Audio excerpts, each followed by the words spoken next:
ఒక రాజుకు నలుగురు కొడుకులు ఉండేవారు. ఎవడైతే సర్వాధికుడైన ధర్మాత్ముణ్ణి వెతికి తీసుకువస్తాడో అతడికే రాజ్యాధికారం ఇస్తాను అన్నాడు ఆ రాజు.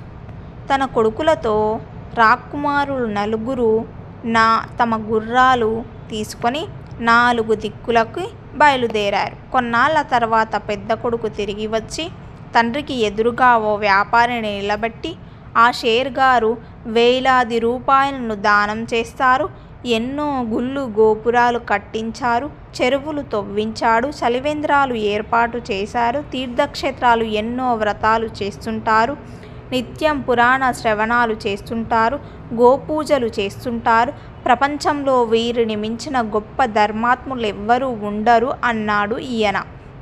నిశ్చయంగా ధర్మాత్ముడనే పలికిన ఆ రాజు